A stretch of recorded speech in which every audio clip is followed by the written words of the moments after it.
नमस्कार। तो साल 2026-27 से क्लास 9th के सोशल साइंस के सिलेबस में एक बहुत बड़ा बदलाव होने वाला है। और ये सिर्फ कुछ चैप्टर बदलने की बात नहीं है, नहीं, ये तो इस सब्जेक्ट को देखने और समझने के पूरे तरीके को बदलने की एक कोशिश है। तो चलिए देखते हैं कि आखिर इसमें क्या कुछ नया है। अच्छा, जब भी हम सोशल साइंस की बात करते हैं तो अक्सर दिमाग में क्या आता है? यही ना कि बस तारीखें रटो, राजा महाराजाओं के नाम याद करो। मतलब सालों से इसे एक रटने वाला सब्जेक्ट ही माना गया है। पर क्या ये सच में ऐसा ही होना चाहिए? बिल्कुल नहीं। और बस इसी सोच को, इसी धारणा को बदलने आ रहा है ये नया सिलेबस। तो यहाँ पर देखिए, जो सबसे बड़ा और कह सकते हैं बुनियादी बदलाव है, वो है सोच में। अब फोकस रटने से हटकर क्रिटिकल थिंकिंग पर होगा। मतलब सिर्फ राजाओं और उनकी लड़ाइयों के बारे में पढ़ने की जगह अब असल जिंदगी में समाज कैसे काम करता है, इसे समझने पर जोर दिया जाएगा। अलग अलग फैक्ट्स को रटने के बजाय ये देखा जाएगा कि ये सब आपस में जुड़े कैसे हैं। तो सवाल उठता है कि ये सब क्यों हो रहा है और क्या बदल रहा है। ये जो पूरा नया सिलेबस है ये नेशनल एजुकेशन पॉलिसी 2020 पर आधारित है और इसका सीधा सीधा मकसद है सीखने के तरीके को मॉडर्न बनाना, ताकि स्टूडेंट्स आज की दुनिया के लिए, आप कह सकते हैं, बेहतर तरीके से तैयार हो सकें। देखिए, इस बदलाव के पीछे जो मेन आइडिया है वो है स्टूडेंट्स पर से रटने का बोझ कम करना। उन्हें बस जानकारी रटाने के बजाय अब मकसद ये है कि वो भारतीय नजरिए से दुनिया को समझें और सबसे जरूरी बात, जो भी वो सीखें उसे अपनी असल जिंदगी से जोड़ पाएं। चलिए अब एक एक करके सब्जेक्ट्स को देखते हैं कि उनमें क्या बदलाव आ रहा है। शुरुआत करते हैं हिस्ट्री से। अब तक हिस्ट्री का मतलब क्या था?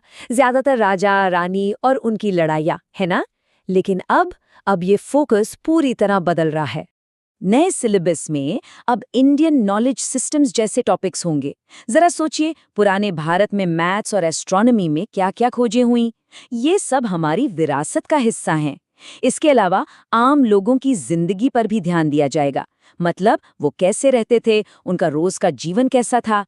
और हाँ, कॉलोनियलिज्म यानी उपनिवेशवाद ने हमारे समाज पर कितना गहरा असर डाला, इसे भी समझा जाएगा। और यही तो वो सबसे बड़ा बदलाव है जिसकी हम बात कर रहे हैं। अब हिस्ट्री सिर्फ राजा रानियों की कहानी नहीं रहेगी, बल्कि ये उन आम लोगों की कहानी बनेगी जिन्होंने मिलकर इस समाज को बनाया है। ये एक बहुत बड़ा सोशल और कल्चरल शिफ्ट है, जिससे स्टूडेंट्स अपने अतीत से और बेहतर तरीके से जुड़ पाएंगे। ठीक है, अब आते हैं ज्योग्राफी पर। ये सब्जेक्ट भी अब सिर्फ मैप रटने या जगहों के नाम याद करने वाला नहीं रहेगा। नहीं, अब इसे सीधे सीधे आज के सबसे बड़े एनवायरमेंटल चैलेंजेस से जोड़ा जा रहा है और इसी वजह से ये पहले से कहीं ज्यादा रेलेवेंट हो गया है। स्टूडेंट्स अब क्लाइमेट चेंज, सस्टेनेबल डेवलपमेंट और डिजास्टर मैनेजमेंट जैसे बहुत ही ज़रूरी टॉपिक्स के बारे में पढ़ेंगे। और ये सिर्फ किताबी बातें नहीं हैं, ये वो नॉलेज है जो आज की दुनिया में सर्वाइव करने के लिए बहुत ज़रूरी है। इससे ज्योग्राफी वाकई में काफ़ी प्रैक्टिकल और इंटरेस्टिंग बन जाएगी। जैसे डिजास्टर मैनेजमेंट को ही ले लीजिए। इसे 3 आसान स्टेप्स में समझाया जाएगा। पहला, तैयारी कैसे करें। दूसरा, आपदा के समय रिस्पॉन्ड कैसे करें। और तीसरा, उसके असर को भविष्य में कम कैसे करें। ये वो प्रैक्टिकल नॉलेज है जो सच में जानें बचा सकती है। अब बारी है पॉलिटिकल साइंस की, जिसे हम सिविक्स भी कहते हैं। इस सब्जेक्ट को भी आज के हिसाब से मॉडर्न बनाया जा रहा है और इसमें इस बात पर ध्यान दिया गया है कि टेक्नोलॉजी ने हमारी डेमोक्रेसी और हमारे नागरिक होने के मतलब को कैसे बदल दिया है। इसमें नए टॉपिक्स हैं, जैसे डिजिटल डेमोक्रेसी, जिसमें सोशल मीडिया के असर को समझा जाएगा। इसके साथ ही एक्टिव सिटीजनशिप और लोकल गवर्नेंस पर भी जोर है। मतलब स्टूडेंट्स को ये समझने में मदद मिलेगी कि वो अपनी कम्युनिटी में एक पॉजिटिव बदलाव कैसे ला सकते हैं। और इसी से जुड़ा है एक बहुत ही जरूरी कॉन्सेप्ट, डिजिटल सिटीजनशिप। इसका सीधा सा मतलब है ऑनलाइन दुनिया में एक जिम्मेदार नागरिक बनना। ये स्टूडेंट्स को सिखाएगा कि किसी भी इंफॉर्मेशन को आंख बंद करके सच ना माने, उसे परखें और इंटरनेट पर एक अच्छा माहौल बनाने में मदद करे। चलिए अब बात करते हैं इकोनॉमिक्स की। ये सब्जेक्ट अब सिर्फ मुश्किल थ्योरी और ग्राफ्स तक ही सीमित नहीं रहेगा, बल्कि इसे सीधे सीधे स्टूडेंट्स की रोजमर्रा की जिंदगी, उनके पॉकेट मनी और बटुए से जोड़ा जा रहा है। यहाँ आप देख सकते हैं नए इकोनॉमिक्स सिलेबस के 3 मेन पिलर्स। सबसे ज्यादा यानी 40% जोर है फाइनेंशियल लिटरेसी पर, फिर 30% एंटरप्रेन्योरशिप पर और 30% सस्टेनेबल डेवलपमेंट पर। मतलब इकोनॉमिक्स को पर्सनल और ग्लोबल दोनों लेवल पर इम्पॉर्टेंट बनाया गया है। एक बहुत ही बेसिक सवाल है कि कोई स्टूडेंट अपने पैसों को अच्छी तरह से मैनेज करना कैसे सीख सकता है ना? तो ये नया सिलेबस इसी सवाल का सीधा जवाब देने की कोशिश कर रहा है। स्टूडेंट्स को वो टूल्स दिए जाएंगे जिससे वो अपना फाइनेंशियल फ्यूचर संभाल सकें।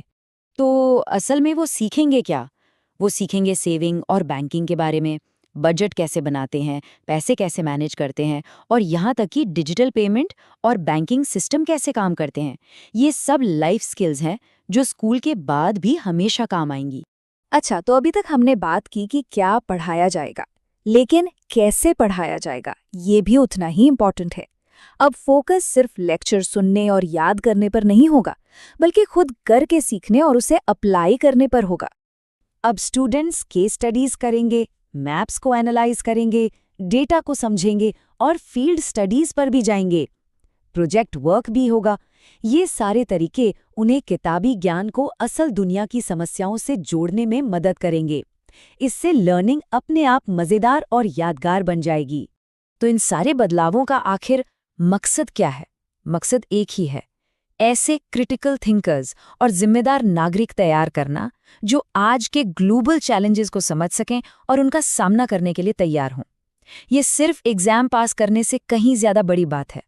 और आखिर में एक सवाल, क्या ये नया करिकुलम वाकई में नागरिकों की एक ऐसी पीढ़ी तैयार कर पाएगा जो ज्यादा जागरूक और एक्टिव हो?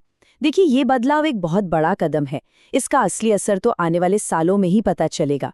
लेकिन एक बात तो पक्की है, ये स्टूडेंट्स को भविष्य के लिए तैयार करने की दिशा में एक बहुत ही जरूरी कदम है।